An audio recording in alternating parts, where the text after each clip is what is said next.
आज हम लोग फिर से बात करने वाले हैं साइटिका पेन के बारे में।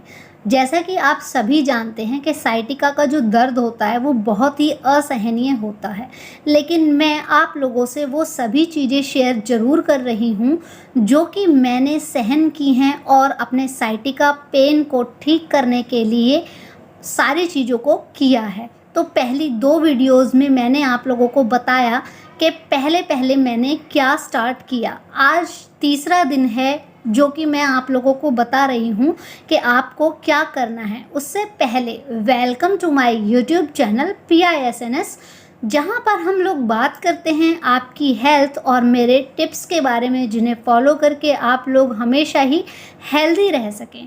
तो हम लोग बात करेंगे, देखिए पहली 2 वीडियोज़ में मैंने आप लोगों को बताया कि शुरुआत में मैं कितनी परेशान थी अपने साइटिका पेन से और मैंने कैसे रिकवर किया। तो उसका लिंक डिस्क्रिप्शन बॉक्स में और आई बटन में, दोनों में ही मैं दे दूँगी, आप लोग देख सकते हैं। जो मैंने योगा किया था वो मैं आपको बता रही हूँ अपनी साइटिका की प्रॉब्लम में। बिल्कुल मैं वही चीज़ें बता रही हूँ आप लोगों को जो चीज़ें मैंने की थी, ठीक है। तो पहला जो आसन था वो था ये जो बटरफ्लाई आसन होता है। देखिए आज तो मैं ये जो बटरफ्लाई आसन है ये आपके सामने बिना किसी सहारा लेकर के कर रही हूँ, लेकिन किसी टाइम में मैं इस वाली दीवार पर, पीछे वाली दीवार का सहारा लेकर के, और क्योंकि ये बैकबोन से मुझसे सीधा नहीं बैठा जाता था, तो मैं क्या करती थी कि पीछे होकर के और दीवार का सहारा लगाकर और फिर उसके बाद अपनी बैकबोन को सीधा करके और ये बटरफ्लाई आसन करती थी। इससे फ़ायदा मुझे ये हुआ कि जो मेरी बैकबोन है वो काफ़ी मजबूत हो गई, तो जिसकी वजह से मुझे साइटिका का पेन रिकवर करने में काफ़ी मदद मिली। तो आप दिन में 1 बार कर सकते हैं, 2 बार कर सकते हैं। आपको जितना, 1 बार तो कम से कम आप लोगों को ये वाला आसन करना ही है। इसके अलावा आप 2 बार भी कर सकते हैं और स्टार्टिंग में बहुत ज़्यादा ना करें। स्टार्टिंग में आपको बहुत कम टाइम के लिए करना है, 20 से 25 कर लिए और फिर 5-5 करके आप बढ़ाते रहे। तो जिस टाइम आप लोग ये आसन कर रहे हैं उस टाइम आपको होल्ड, अपनी जो ब्रीथ है, अपनी सांस है, उसको होल्ड रखना है, अपनी सांस को होल्ड रखना है और फिर गहरी सांस भरें। जितनी देर तक उसको रख सकते हैं उतनी देर तक रोकिए और फिर धीरे धीरे करके उसे नाक से बाहर निकालिए। देखिए मैं आप लोगों को दिखा देती हूँ।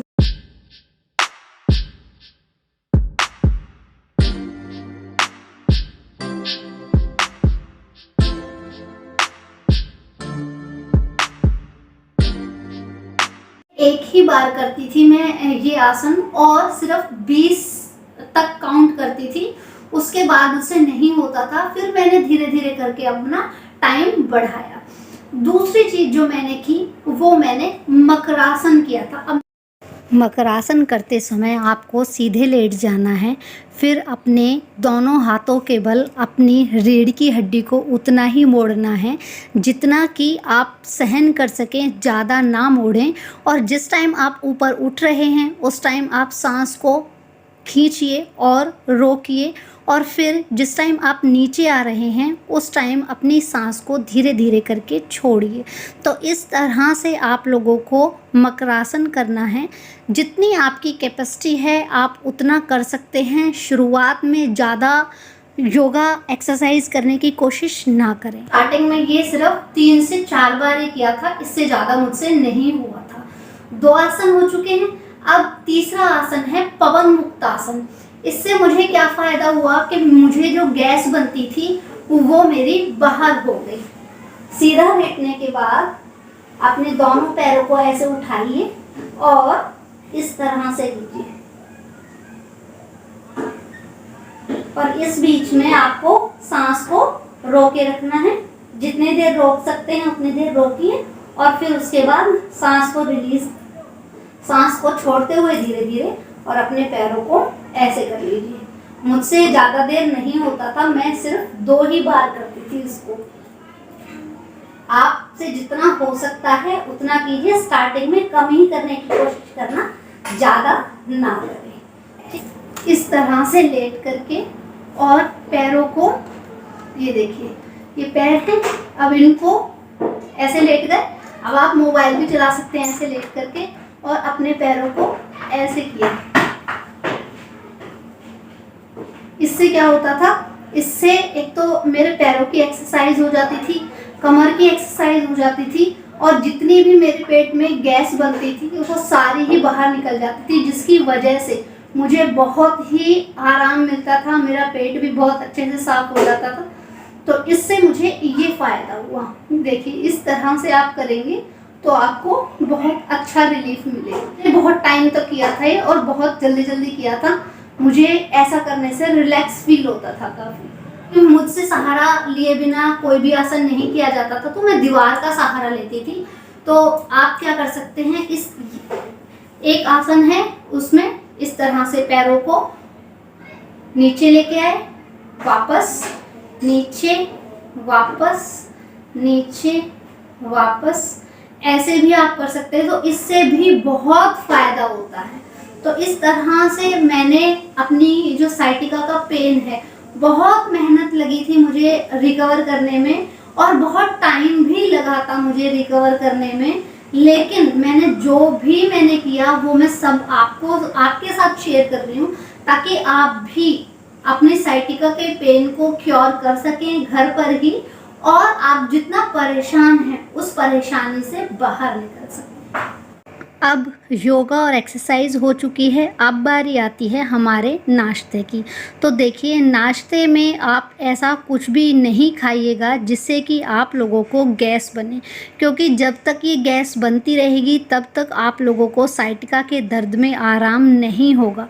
तो कोशिश कीजिए आप लोग इन चीज़ों का सेवन बिल्कुल भी ना करें, जैसे कढ़ी, गोभी, चावल, अचार, दही, केला, अरबी, भिंडी, दूध के साथ कोई भी अन्न यानी बिस्किट, ब्रेड, इन चीज़ों का सेवन ना करें। कोशिश कीजिए रोटी और सब्जी ही खाएं।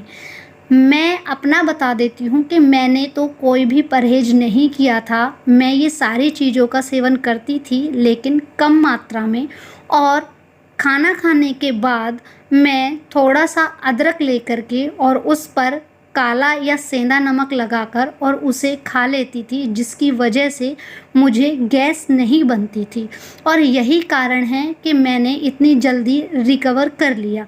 अगर आप लोगों को सब कुछ खाने के बाद गैस बनती है तो आप इन सारी चीज़ों को छोड़ दीजिए। अब आप कहेंगे कि क्या खाएं, तो आप हरी सब्जियां, दालें, इन चीज़ों का सेवन कर सकते हैं। रोज़ पपीता खा सकते हैं, खीरा, टिंडा, तोरी, इन चीज़ों का सेवन आप कर सकते हैं। ये वीडियो इतनी ही थी। उम्मीद करती हूँ आप लोगों के लिए लाभदायक होगी। जो मैंने यूज़ किया वो सारी चीज़ें मैं आपके साथ शेयर कर रही हूँ।